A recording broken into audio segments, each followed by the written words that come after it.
So welcome to tonight's edition of Real People. I'm going to be talking to Jim Carr, bass player extraordinaire. But at first I'm going to talk to Tom Russell, who is otherwise known as the Godfather of Rock. So there's a bit of a rock blues theme to this show. So Tom, thanks for coming.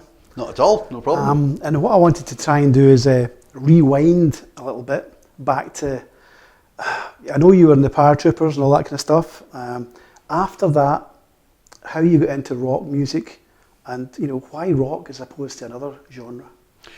I was always more of a fan of rock music than any other music. I was never a snob of it. When I ended up opening the record shops a little bit later, people used to think they would come into the shop and they would hear nothing but rock blaring out the speakers all day long. But I was never snobbish about that. If there was a good pop song by Boy George or, Spice Girls or whatever, a good pop song's a good pop song. But my main love was blues and rock.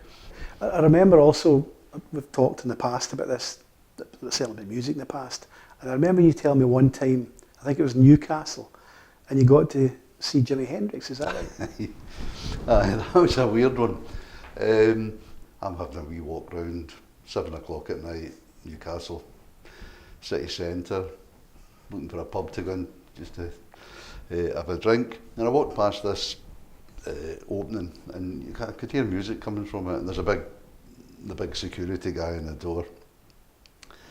And he, all right, son? I said, aye, what's going on? He says, you want to go in? It's free tonight. I said, aye, what is it live music or what is it? And he says, aye, it's a live band that's rehearsing, but you can if you want. I goes in. I can still picture it. Up at one end there was the bar, and there's maybe 20, 30 people hanging about the bar, chatting, no interested. And at the other end there's a wee stage, and there's a 3-piece band on there, and they're going through the same song over and over and over again. But I'm just going, wow, that is absolutely brilliant. And it turned out it was Jimi Hendrix. Chaz Chandler, who was the bass player in the Animals and a big hero in Newcastle, he had been in America, saw this young guy, Jimi Hendrix, played in a pub, brought him over to the UK and managed him, and had obviously, before the record deal and all the rest of it, he had him in this Club a Go-Go, it was called, in Newcastle, rehearsing before they tried to get a record deal. Before he blew all the other guitarists away in the planet, including people like Eric Clapton who went along and went like this, what? Yeah, amazing. And also looking back at your time when you were, a lot of people locally would have heard you on Radio Clyde in the rock show. Tom Russell commentating, you ran that show and you interviewed people over the years as well. Some quite big stars, people like Ozzy. You can rattle off lots of them, I know. Who out of all those stars, these rock guys, do you think gave you the most, was most open and easy to talk to? That's a really difficult question, Paul. As you rightly say, I was very fortunate, especially in the 80s and 90s, with the rock acts like Ozzy and Guns N' Roses, AC/DC, Iron Maiden, Led Zeppelin, all these bands. There wasn't that many. In fact, there was very few places where they could get exposure. You had the rock magazines, you had Sounds and Melody Maker and Kerrang. Because mainstream stations weren't really playing them, were they? Oh no, I would argue with my boss at Radio Clyde all the time. There's this new band, great single, you should play it during the day. And he would go, oh, heavy metal, oh, we're not playing that. And I would say, but this song isn't heavy metal, it's just a good pop rock song. It's by a band from Jersey in the States called Bon Jovi, and it's called Living on a Prayer. Give it a listen. Oh, no, heavy metal, I'm not going to play heavy metal during the day. Nobody wants to hear that. And of course, here we are, 40 odd years later, and it's that particular song, it's still a classic. And I could tell the same story of about 20 other bands. But I think, like Ozzy, did you ever get to meet Ozzy? Oh, yes. On his home turf, as it were. Yes. Because I think you didn't just interview people in the studio, you went to see them, didn't you? Yes, and I was quite lucky, again, because there were so few places where these artists could get exposure then. It's changed now, well, massively with the internet, but in those days, there was only a handful of outlets where radio or TV. I mean, there was MTV, but that was a little bit later. That was into the 90s. But in the 80s, there was Tommy Vance on Radio 1. Of course, aye. And there was myself on Radio Clyde. And there was maybe half a dozen other guys like myself on other radio stations, small radio stations like Clyde, dotted about. So there wasn't that many places you could they could get exposure. So I used to get phone calls. I mean, I was so lucky. I got a phone call from a record company. Hi Tom, we've signed this new band and we're putting them on in New York next Monday night. Do you want to go over and check them out and Nice. maybe do an interview? Yes, please. Yes. All expenses paid. That happened a number of times. But as far as Ozzy's concerned, I became quite friendly with Ozzy. He was a very, very funny man. He's hilarious. But he's very personable. He's a nice person. And I was fortunate enough to be in his house on 3 different occasions. One doing a video interview similar to what we're doing today. Once doing a radio interview, and once at a party. So out of all this is a really difficult one. It's like, pick your favourite child. Like, out of all the rock songs, is there a favourite you have that you still like playing that's maybe not even that new, but something that's a classic now? It makes you feel a certain way, or? That's a question I've been asked I'm 10,000 sure. times. I'm sure. And probably I've come up with 9,500 different answers. What's today's answer? Today's answer, right? The one that popped into my head, the little ping that happened, as you said, a song that you still occasionally play and it does something, was probably Fugazi by Marillion.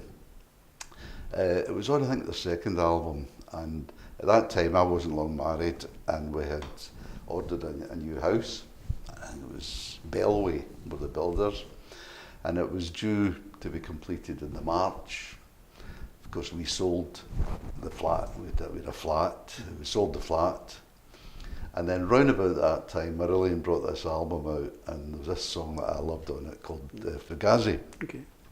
So I interviewed Fish round about that time, and I asked her, I said, "What's this Fugazi?" Strange title, obviously. It's like, what does it mean? Exactly.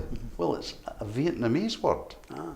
And he says, oh, it's quite a well-known word with ex-American GIs. He says, in the Vietnam War, the Vietnamese, South Vietnamese who were in cahoots with Americans, they would if something happened, they'd run about, Fugazi, Fugazi, Fugazi, Fugazi, Fugazi. It means it's all messed up. It's all messed up. But a slightly stronger word than messed. Okay, so I get the gist of it. Okay, that's good. So that's the one today. Well, that's good. That's good. I'll go and listen to that. Maybe you'll play it tonight, because Tom has a regular rock show on Celtic Music Radio. I'm on Celtic Music Radio now. I was on Clyde, as I said, for 20 odd years. Then that was just one show a week on the Friday night, the Friday Rock Show.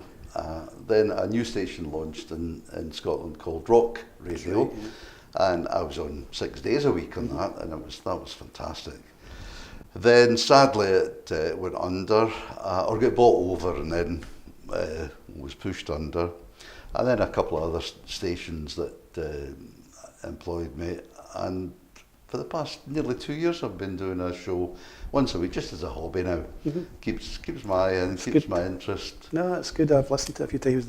Good stuff on there. Also, just before we finish, you have got your autobiography, The Godfather of Rock. Where did that name come from, The Godfather of Rock? You help me with it. No, I don't mean that, but the actual term, because you were called The Godfather of Rock for lots of...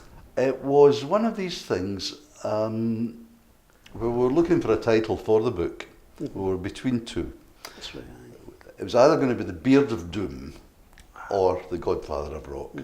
The Beard of Doom was my colleague on rock radio, Kieran Elliott. He did the breakfast show. Right. I came on after him. And Kieran used to say every morning, I think I started at 10, so he would be doing his last link at 5 to 10 and saying, well, thank you for listening this morning. I'll be back on tomorrow. Coming up next, it's The Beard of Doom. And he would do The Beard of Doom, Tom Russell. The Godfather of Rock bit, that came from, we decided on my show to do a competition each day where we gave away a T-shirt. And I can't remember who it was. I think it was the sales manager of the radio station who came up with the idea for the T-shirt, and the person who would win the T-shirt would be the Godfather of Rock for the day. All right.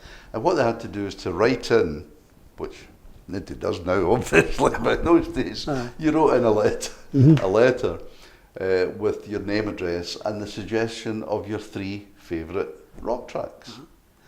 And I would get some days half a dozen, some days 20, 30 letters coming in, and you'd pick one, you would play the 3 songs, and that person would be the Godfather of Rock for the day, and they would get sent a T-shirt, which was quite nice. So when it came to naming the book, we sat and talked about it, you and I, and we were, it's either the Godfather of Rock or Beard of Doom. I couldn't decide, so we put it up on Facebook, and the majority of people voted for the Godfather of Rock. I still think it's a wee bit pretentious, but I think if people know you as that, and we'll quickly just say very quickly how we met by chance. We were kind of on a film set, both doing extra work. Yes. And I recognised you, and basically said, because I had written a couple of things by that time, and I said, you should do a book, didn't I? And you're like, you gave me short shrift. It was a film called Tommy's Honour. It was. About golf. And it was up in St Andrews. Good film, actually. And you said, it worked out. You were in a lot more than I was in it. I thought you saw the back of my head once, I think. Peter Mullen was great in it. He was. He was terrific in it. That's exactly what happened. We got on talking. I told a couple of my stories about different bands at lunch. Yeah. And you said you should write a book. I said, I'd love to have thought about it for years, but I wouldn't know where to start. And I would need somebody to help me. And you put your hand up and says, why don't we have a curry and a pint some night and talk about it? I hadn't a clue how to start either, but I fancied the curry and the pint. but it's still available, isn't it, Tom? It is. What's the best way for people to get the book then? Message Yes, they could Facebook me. Okay. Tom Russell, or on Twitter it's Tom Russell 666. They could Facebook you and you could organise a copy for them. Okay, that's great. And to remind people as well, your show is on Thursday nights 10 to 12. Thursday night on Celtic Music Radio, 10 o'clock till midnight. Yep. You can get us on DAB in Glasgow and Edinburgh. We're also on 95 FM in Glasgow, and on the internet and Alexa. All around the world, the Godfather of Rock. Thanks again, Tom Russell. Thanks, Paul. Thank you.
And that was the real world playing live. And now I'm going to talk to Jim Carr, the bass player. So we go back a long way. Very long way, yep. When I was 15, I think is when I met you first of I all. was 19, you were 15, and we were introduced by a very good long-time mutual friend who says, you two guys should get together. Aye. And we did. We did, for a long, long time, and we're still pals. But anyway, just to go through the history of how it happened, that was a long time ago. Why did, I've probably asked you this question before, but I can't think if I have. Why the bass rather than guitar? Why 4 strings instead of 6? Well, initially there was me and my cousin Danny Reynolds and my friend Michael Dignan, and the 3 of us were playing like really kind of cheap acoustic guitars, and so there was 3 acoustic guitars, and I had all of a sudden had an awakening, if you like. My kind of main bass playing influence was I got a loan of an album for a guy in work, and I was only 15, and the guy said to us, have you heard these guys before? And it was Wishbone Ash, and it was the first album. And in the days of when somebody trusted you with their vinyl and said, you really should listen to this guy. Mm-hmm. So put the Wishbone Ash on, and then all of a sudden, I'd never paid attention to bass, really, ever. It was a complete unawareness of the instrument until Martin Turner played, and it was like, that's different, you know? So gradually, because we thought, like everybody when you're 15, we were going to be sharing the stage with Jimmy Page and these people. Obviously. In a matter of months, you know? But I managed to get a bass, and it was, well actually what happened was Danny decided that he was going to be the bass player, and I had got a absolutely horrific copy of a SG. It was dreadful, right? But equally dreadful was the bass that Danny had. But because I had then heard Martin Turner, and I said I would really like to play bass, so it was a straight swap. But destiny almost intervened as to say you should never be a bass player, because it got left in the car and it got stolen. What? You know? Yeah, I know. Can you imagine? No. And so it gets stolen. Short version of the story is it gets stolen, and I managed to get my older brother to come to Glasgow with us, and he went guarantor, and I got the Ibanez Ricky thing, like, you know. Rickenbacker. Rickenbacker, yeah. I had like the Geddy Lee. Aye, and then our mutual friend Johnny here helped me customise it, and I put in, I made the new scratch plate, used the old one as a template, made the new scratch plate. We put a set of precision pickups into it, and it became a beast actually. I think I might even have some old pictures of that beast. There is pictures of that somewhere, yeah. Just talking about the bands, Jim, I mean, I eventually we formed a band called Prowler. Yeah. Some local people might remember going to St Mungo's Church Hall to see us at some points, and other places, and then Avalon, and then I think it was it Big in America after that? Yeah, we had Big in America. And then Lover's Crime. Yeah. And then there was a kind of gap where you went off and did a few things, and I did as well. Well, in that gap, what happened after that for a while? Was it Forbes you went to play with? Well, I went to London with Davy Forbes' band, and what do you call it?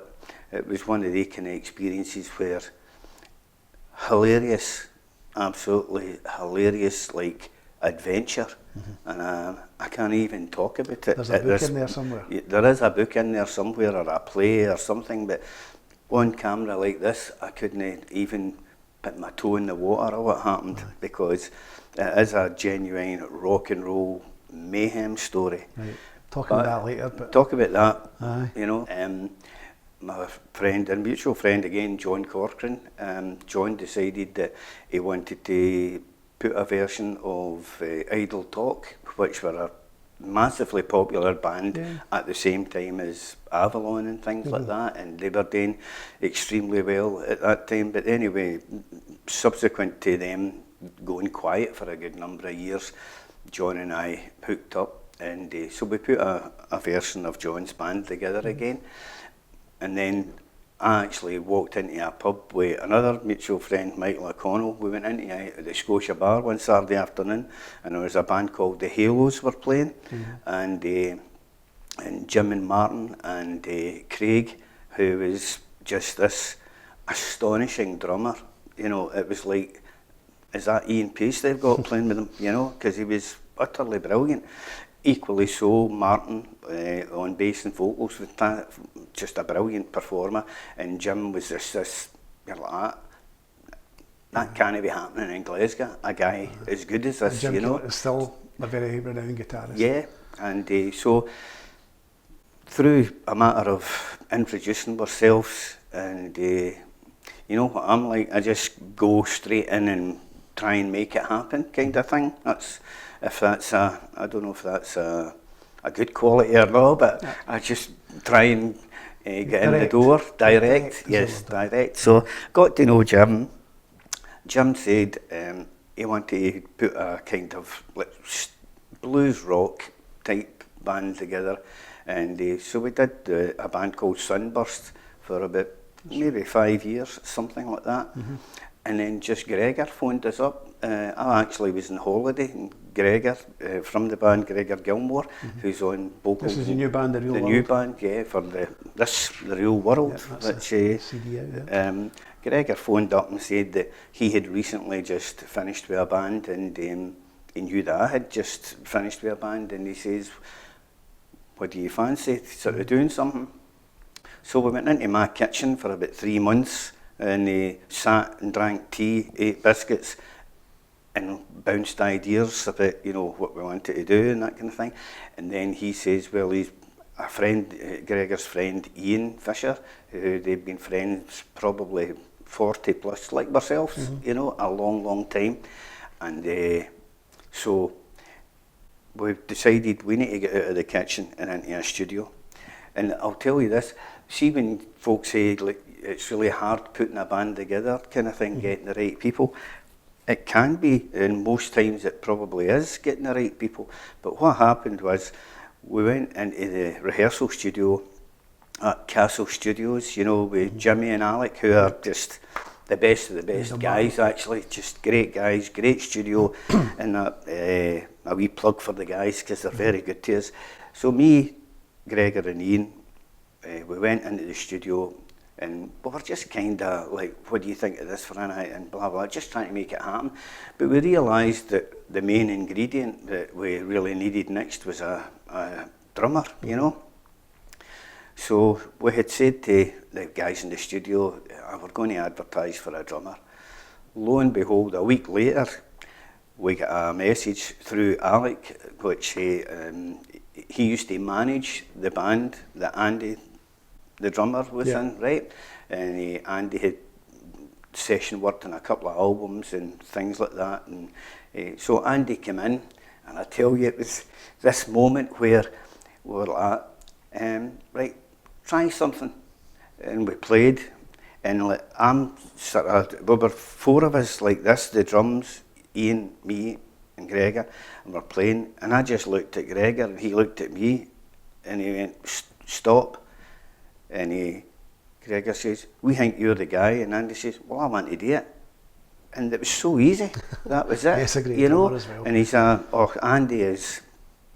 Coming right full, so we started off with Wishbone Ash, and I actually saw you last time supporting Wishbone Ash. Yeah. And you've done it a few times now. Yeah, aye. So you actually, you know, starting off with your heroes and the guy, the band that influenced you playing bass. You're quite right, because Andy Powell and these people, obviously it's a different version of Wishbone Ash, and Andy Powell has flown the flag for many, many years, and being the guy that's actually sort of... Who's a guitarist with a flying V. Yeah, and I've had the great pleasure actually of You know, like sometimes when like you've got heroes and that kind of thing, and you don't want to approach them and stuff like that, but they've been very approachable.